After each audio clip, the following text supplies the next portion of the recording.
Semua pengetahuan terhubung ke semua pengetahuan lainnya. Yang menyenangkan adalah membuat koneksinya. Arthur Aufderhead. Assalamualaikum warahmatullahi wabarakatuh. Salam dan bahagia Bapak Ibu Guru Penggerak. Saya Wahyu Hidayat, calon guru penggerak Angkatan 10.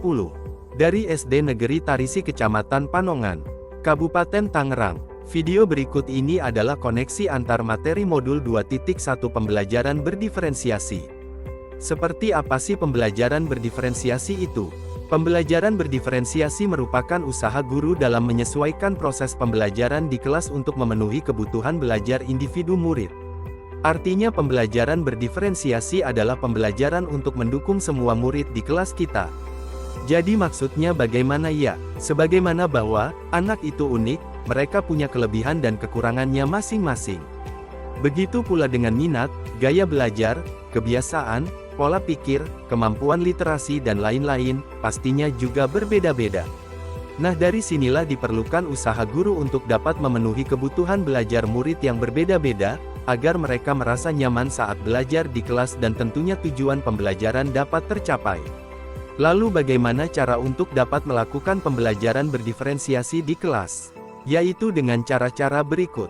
Guru harus memahami tujuan pembelajaran terlebih dahulu.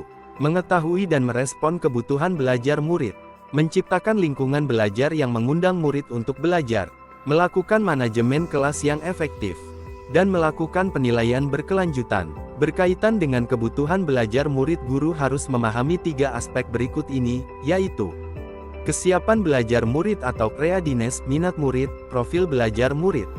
Kesiapan belajar murid atau readiness yaitu mengharuskan guru untuk menilai pengetahuan awal dan menentukan apa yang telah murid ketahui dan di mana murid berada.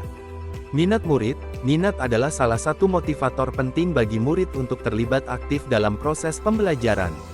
Profil belajar murid, berkaitan dengan lingkungan, budaya, gaya belajar, dan kecerdasan majemuk yang berbeda antara satu anak dengan anak lainnya. Kebutuhan belajar murid dapat diidentifikasi berdasarkan cara-cara berikut ini. Mengamati perilaku murid, mengidentifikasi pengetahuan awal, mereview dan merefleksi terhadap praktik pengajaran, berbicara dengan guru murid sebelumnya, membaca rapot murid di kelas sebelumnya, dan menggunakan berbagai penilaian formatif dan diagnostik. Strategi untuk mendiferensiasi pembelajaran dapat dilakukan dengan 3 cara, yaitu diferensiasi konten, diferensiasi proses, dan diferensiasi produk. Nah, pendidik dapat memilih salah satu atau kombinasi dari ketiganya. Diferensiasi konten berkaitan dengan apa yang kita ajarkan, seperti materi konsep atau keterampilan yang perlu dipelajari berdasarkan kurikulum. Mendiferensiasi konten bisa dilakukan dengan membedakan pengorganisasian atau format penyampaiannya, bukan mengubah atau menurunkan standar kurikulum. Diferensiasi proses berupa kegiatan yang memungkinkan murid berlatih dan memahami atau memaknai konten dengan cara membedakan proses yang harus dijalani oleh murid, sehingga dapat dilaksanakan sesuai dengan kemampuan yang telah dimiliki oleh murid. Sedangkan diferensiasi produk merupakan bukti yang menunjukkan apa yang murid telah pahami dengan cara membedakan atau memodifikasi produk, sebagai hasil belajar murid, hasil latihan penerapan dan pengembangan apa yang telah dipelajari oleh murid. Adakah keterkaitan antara modul pembelajaran berdiferensiasi dengan modul-modul yang lain? Keterkaitannya yaitu untuk dapat melakukan pembelajaran negosiasi, maka guru harus berusaha memenuhi kebutuhan belajar murid sesuai dengan kodrat alam dan juga kodrat zaman berdasarkan filosofi Ki Hajar Dewantara. Dan dalam melakukan pembelajaran berdiferensiasi, seorang guru penggerak harus berpihak pada murid, reflektif, mandiri, kolaboratif dan juga inovatif, untuk dapat menciptakan pembelajaran berdiferensiasi dapat memenuhi kebutuhan murid. Dengan demikian seorang guru penggerak dapat mewujudkan kepemimpinan murid dengan menuntun murid merdeka belajar. Hal ini sesuai dengan nilai dan peran guru penggerak.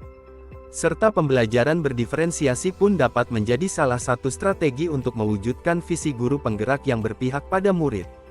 Kemudian dalam pelaksanaan pembelajaran berdiferensiasi antara guru dan murid harus ada kesepakatan kelas terlebih dahulu agar proses pembelajaran dapat berjalan dengan baik sesuai dengan nilai-nilai budaya positif. Apakah saya mengubah pemikiran saya sebagai akibat dari apa telah saya pelajari? Ya, saya mengalami perubahan dalam pemikiran saya sebagai hasil dari pembelajaran yang telah saya dapatkan ini. Dalam hal ini, saya memiliki pendapat bahwa pendidikan yang memerdekakan dan membebaskan di dalam kelas dan sekolah.